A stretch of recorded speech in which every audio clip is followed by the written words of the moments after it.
নবুয়ত লাভের পর দীর্ঘ ৯ বছর ধরে নবী করিম সাল্লাল্লাহু আলাইহি ওয়াসাল্লাম মক্কা মুকাররমায় মানুষের হেদায়েতের জন্য তাবলীগ করে গেছেন। তিনি দিন-রাত চেষ্টা করেছেন, মানুষ যেন আল্লাহকে চিনে সত্যের পথে ফিরে আসে। কিন্তু বাস্তবতা ছিল অত্যন্ত কঠিন। অল্প কিছু মানুষ ইসলাম গ্রহণ করেছিলেন, আর কিছু মানুষ মুসলমান না হয়েও তাকে সহযোগিতা করতেন। কিন্তু মক্কার অধিকাংশ কাফের তাঁর এবং সাহাবীদের উপর চালাত নির্মম নির্যাতন। তারা ঠাট্টা করত, বিদ্রূপ করত। যত রকম কষ্ট দেওয়া সম্ভব কোনোটাতেই তারা ছুটি করত না। এই কঠিন সময়ে তার বড় সহায় ছিলেন তার চাচা আবু তালেব। তিনি মুসলমান না হয়েও নবীজি সাল্লাল্লাহু আলাইহি ওয়াসাল্লামকে সর্বাত্মক রক্ষা করতেন। কিন্তু নবুয়তের ১০ম বছরে আবু তালেব ইন্তেকাল করলেন। এরপর যেন নির্যাতনের দরজা আরও প্রশস্ত হয়ে গেল। এই পরিস্থিতিতে নবীজি সাল্লাল্লাহু আলাইহি ওয়াসাল্লাম সিদ্ধান্ত নিলেন তিনি তায়েফে যাবেন। সেখানে সাকিফ গোত্রের লোকসংখ্যা ছিল অনেক।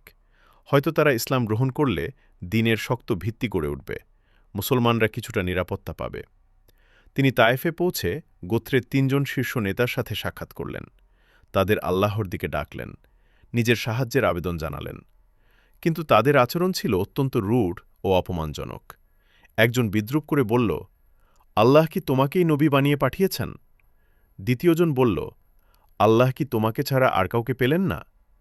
তৃতীয়জন বলল, তুমি যদি সত্যিই নবী হও তবে তোমার বিরোধিতা করে বিপদে পড়তে চাই না, আর যদি মিথ্যাবাদী হও তবে তোমার সাথে কথা বলাও অপমান। নবীজি সাল্লাল্লাহু আলাইহি ওয়াসাল্লাম তবুও হাল ছাড়লেন না। তিনি অন্যদের কাছে দাওয়াত দিতে চাইলেন, কিন্তু কেউ তার কথা গ্রহণ করল না, বরং তাকে শহর ছেড়ে চলে যেতে বলা হল। তিনি যখন তায়েফ থেকে ফিরে যাচ্ছিলেন তখন তারা শহরের উচ্ছৃঙ্খল ছেলেদের তার পেছনে লেলিয়ে দিল। তারা তালি দিতে লাগল, ঠাট্টা করতে লাগল, আর পাথর নিক্ষেপ করতে লাগল। পাথরের আঘাতে নবীজির পবিত্র শরীর রক্তাক্ত হয়ে গেল, রক্তে ভিজে গেল তার জুতা। এই রক্তাক্ত অবস্থায় তিনি সামনে এগিয়ে চললেন। অবশেষে এক স্থানে পৌঁছে যখন অত্যাচারীদের হাত থেকে কিছুটা নিরাপদ হলেন, তিনি আল্লাহর দরবারে হাত তুললেন।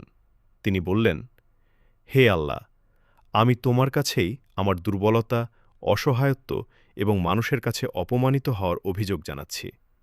হে পরম দয়ালু, তুমি দুর্বলদের রব, তুমি আমার রব। তুমি যদি আমার উপর অসন্তুষ্ট না হও তবে আমি কোনো কষ্টকেই পরোয়া করি না। তোমার সন্তুষ্টিই আমার একমাত্র কাম্য। এই সময় হযরত জিবরাইল আলাইহিসসালাম উপস্থিত হলেন।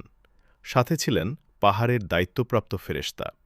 তিনি বললেন, আপনি আদেশ করলে ২ পাহাড় একত্র করে এদের চূর্ণ করে দেব। কিন্তু শুনুন, দয়ালু নবীর জবাব। তিনি বললেন, না, আমি শাস্তি চাই না। আমি আশা করি আজ তারা ঈমান না আনলেও তাদের সন্তানদের মধ্য থেকে এমন লোক জন্ম নেবে যারা এক আল্লাহর ইবাদত করবে। এটাই আমাদের নবী, রহমতের নবী, দয়ার নবী, ক্ষমার নবী। আমরা সামান্য কষ্ট পেলেই প্রতিশোধের আগুনে জ্বলে উঠি, আর তিনি রক্তাক্ত শরীর নিয়েও বদদোয়া করেননি।